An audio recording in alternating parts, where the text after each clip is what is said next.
ये है सुमन, जिनके पास सब कुछ है, पर कमी बस एक बात की है कि इनकी दोनों बहुएं बड़े ही प्यार से रहती हैं, जो कि इन्हें जरा भी नहीं भाता है। ये है सुमन देवी की बड़ी बहू निया और ये है छोटी बहू श्रद्धा। अरे दीदी, आप क्यों रोटियां बना रही हो? चलो लाओ मुझे बेलन, मैं रोटियां बना देती हूँ। अरे नहीं नहीं श्रद्धा, तुम काफी देर से किचन में काम कर रही हो, तुम थक गई होंगी, तुम जाओ, मैं रोटियां बना दूंगी। अरे दीदी, आप भी ना हमेशा ऐसा ही करती हो। एक दिन मैं आपसे ज्यादा काम कर लूंगी तो कुछ बिगड़ थोड़ी ना जाएगा। अच्छा ठीक है, देखो मैं गर्मा गर्म रोटियां बना रही हूँ ना, तुम माँ जी को लेकर आओ और उनको जो कुछ खाना है वो खिला दो। अगले दिन सुमन अपनी दोनों बहुओं को पास बुलाकर कहती है, देखो बहू, कल शाम को हमें शादी में जाना है, तुम दोनों टाइम पर तैयार हो जाना, नहीं तो इस बार भी हम पिछली बार की तरह ही लेट हो जाएंगे।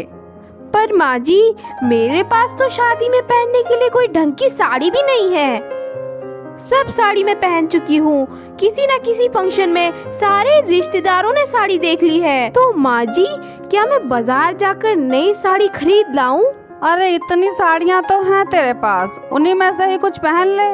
नहीं माँ जी, वो सब साड़ियाँ पुरानी हो चुकी हैं, मुझे नई साड़ी ही लेनी है। अरे माँ जी, लेने भी दो ना, यही तो उम्र होती है खाने पहनने ओढ़ने की। हाँ, कोई बोले ना बोले, तू पहले बोलेगी। अरे जाओ और ले आओ नए कपड़े, और वैसे भी तुम मेरे मना करने पर कहाँ रुकने वाली हो, जाओ। पर हाँ, घर के सारे काम करके जाना। दोनों देवरानी जिठानी मार्केट जाने से पहले घर के सारे काम बांट लेती हैं और जल्दी ही अपना काम निपटाकर वो बाजार के लिए निकल जाती हैं। अच्छा माँ जी, जल्दी आते हैं। सोचा था बहुएं आएंगी तो मेरी घर में सेवा करेंगी, मेरा अकेलापन थोड़ा दूर हो जाएगा, लेकिन ये बहुएं तो एक दूसरे में ही लगी रहती हैं, छोड़ गई मुझे अकेला घर पर, अब पता नहीं कब आएंगी। सुमन को इस बात पर बहुत गुस्सा आता है कि उसकी दोनों बहुएं एक दूसरे के साथ मिलकर रहती हैं।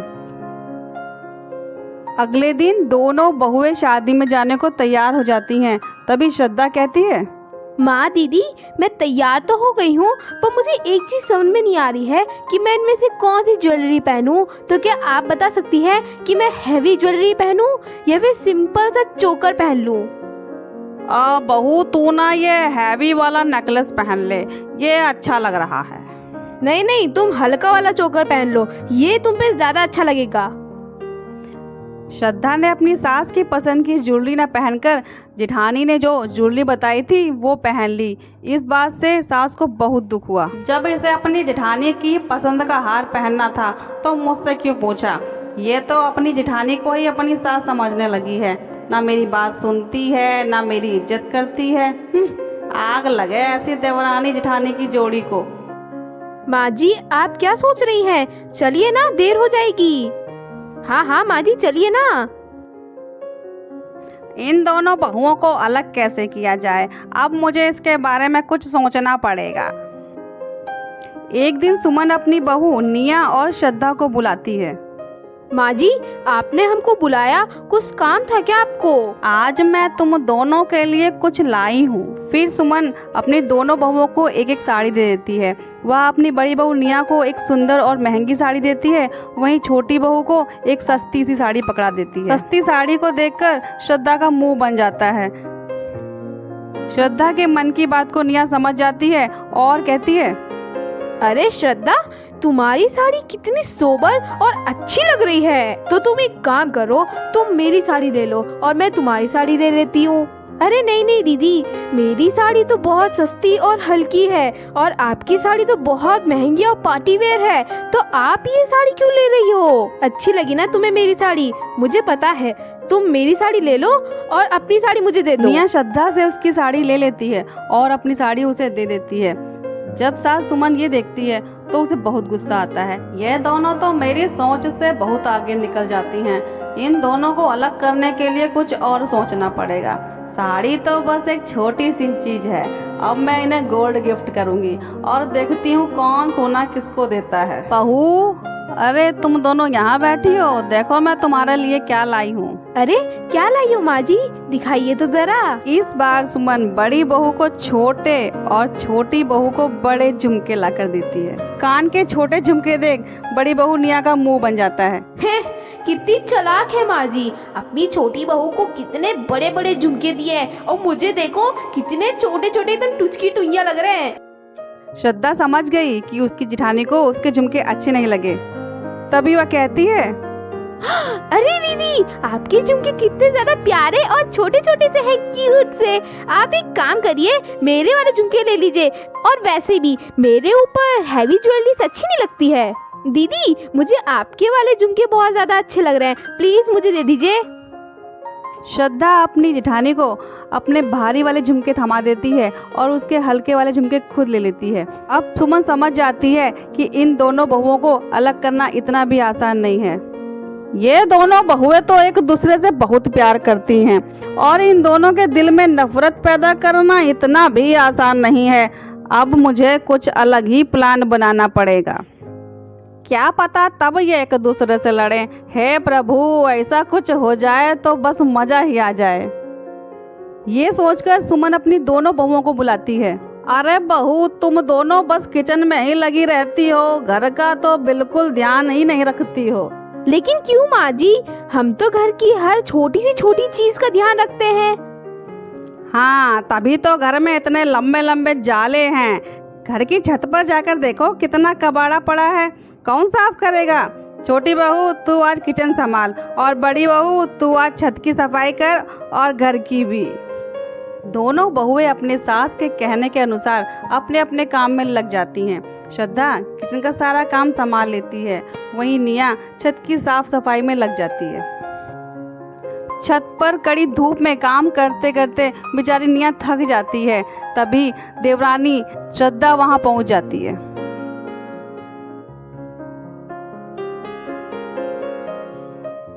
अरे दीदी, आप तो अभी तक छत की साफ सफाई कर रही हैं, चलो मैं आपकी मदद करा देती हूँ। अरे नहीं नहीं श्रद्धा, तुम पहले ही किचन का इतना काम कर चुकी हो, अब और काम करोगी तो थक जाओगी ना। नहीं दीदी, किचन में तो थोड़ा सा ही काम था, अब मैं आपकी मदद करा देती हूँ, काम जल्दी से हो जाएगा, आप परेशान ना हो। श्रद्धा निया के हाथ से झाड़ू ले लेती है। तभी वहाँ सुमन आ जाती है और देखती है कि श्रद्धा के हाथ में झाड़ू है। तभी उसे एकदम से गुस्सा आ जाता है और वह कहने लगती है, तुम दोनों को एक दूसरे के बिना चैन नहीं आता है। जब मैंने तुम दोनों को अलग अलग काम दिया था तो तुम दोनों एक दूसरे के काम में क्यों मदद करा रही हो। छोटी बहू, तुमने अपना किचन का सारा काम कर लिया? हाँ माँ जी, मैंने किचन का सारा काम कर लिया, पर छत पर तो देखिए कब का कूड़ा करकट जमा था। दीदी अकेले काम करेंगी तो थक जाएंगी ना। दीदी दीदी दीदी, हर समय बस दीदी। तुझे इसके अलावा पूरी दुनिया में कुछ नजर नहीं आता है? मैं क्या करूं तेरा? और बड़ी बहू तू तो बहुत कामचोर हो गई है। अकेले तो तुझसे कोई काम होता ही नहीं है, बस तुझे किसी ना किसी की मदद चाहिए। जो तुम्हारे मन में आए दोनों के तुम करो, मैं तो जा रही हूँ नीचे। सुमन आग बबूला होकर दोनों बहुओं को खरी खोटी सुनाकर वहाँ से नीचे चली जाती है। अगली सुबह सुमन एक फैसला करती है और दोनों बहुओं को अपने पास बुलाकर कहती है, मैंने तुम दोनों को इसलिए बुलाया है कि मैं 4 धाम की यात्रा पर जा रही हूँ। तुम दोनों इस घर का ख्याल रखना और अपना भी। और हाँ बड़ी बहू, मेरे घर के जाने के बाद तुम ही इस घर में बड़ी हो, इसलिए घर की जिम्मेदारी मैं तुम्हें ही देकर जा रही हूँ। आप चिंता ना करें माँ जी, मैं इस घर का ध्यान रखूंगी। सुमन अपनी दोनों बहुओं को समझाकर वहाँ से चली जाती है और पूरे घर में अब दोनों बहुओं का ही राज होता है। लेकिन निया इस बात का खूब फायदा उठाती है। श्रद्धा, मैं काफी दिनों से अपने मायके नहीं गई हूँ। अब माँ जी तो यहाँ है नहीं, तो मैं 1-2 दिन अपने मायके होकर आती हूँ। मेरे पीछे घर का पूरा ध्यान रखना और हाँ, घर वैसे ही रखना जैसे माँ जी छोड़कर गई थी। लेकिन दीदी, मैं अकेले इतने बड़े घर में क्या करूँगी? अरे टीवी देखना, अपनी मर्जी का अच्छा अच्छा बनाकर खाना, टेंशन किस बात की है? इतना बोलकर निया अपने मायके चली जाती है और आराम से वहाँ रहने लगती है। कुछ दिन बाद निया जब वापस आती है तो देवरानी श्रद्धा उससे कहती है, दीदी मैंने आपको बहुत मिस किया। दीदी मैं सोच रही थी कि आप तो अब मायके से वापस आ चुकी हो, तो मैं भी अपने मायके होकर आ जाऊं। मैं तो तभी मायके जाने की सोच रही थी जब आप मायके गई थी, पर घर अकेले छोड़ना ठीक भी नहीं था। पर आप आ गई हैं तो क्या मैं मायके होकर आ जाऊं? अरे नहीं नहीं श्रद्धा, तुम अपने मायके नहीं जा सकती हो, क्योंकि तुम्हारा मायका तो बहुत दूर है। और इसी बीच अगर माँ जी आ गई तो मैं उनको क्या जवाब दूंगी? निया ने बहुत ही चालाकी से श्रद्धा को उसकी मायके जाने के लिए मना कर दिया। श्रद्धा मुझे बहुत तेज भूख लग रही है, जाओ मेरे लिए खाना बना के लाओ। और फिर निया श्रद्धा से अकेले ही घर का सारा काम कराने लगी। एक शाम, हाँ हाँ आंटी, मैं अभी थोड़ी देर में आ रही हूँ। क्या क्या? हाँ हाँ अच्छा आ रही हूँ। दीदी आप क्या कहीं जा रही हो? हाँ श्रद्धा, मैं शुक्ला अंकल की बेटी की सगाई में जा रही हूँ। अब माँ जी तो है ही नहीं, तो उनकी जगह मुझे ही जाना पड़ेगा। हाँ मेरे लिए खाना मत बनाना, मैं वहीं से खा के आऊंगी। दीदी मैं भी चलूँ आपके साथ? अरे नहीं नहीं श्रद्धा, तुम रहने दो, तुम यही रहो और अपना काम करो। हम घर को अकेले छोड़ के नहीं जा सकते ना। इतना कहकर निया पार्टी में चली जाती है। ये दीदी को क्या हो गया है, इतना ड्रामा करने लगी है, बिल्कुल सासू माँ की तरह हुक्म चलाने लगी है मुझ पर। ये मेरी सास ना बने, अभी माँ जी को फोन करती हूँ।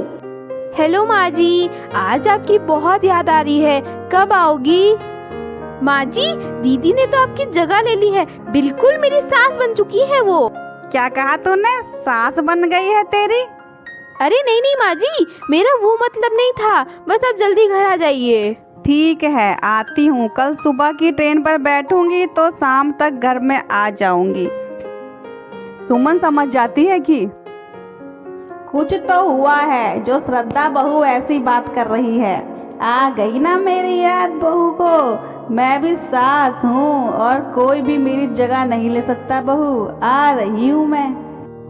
तो दोस्तों आपको हमारी ये कहानी कैसी लगी हमें कमेंट करके ज़रूर बताइएगा, और इस तरीके की कहानी देखने के लिए हमारे चैनल को सब्सक्राइब करें।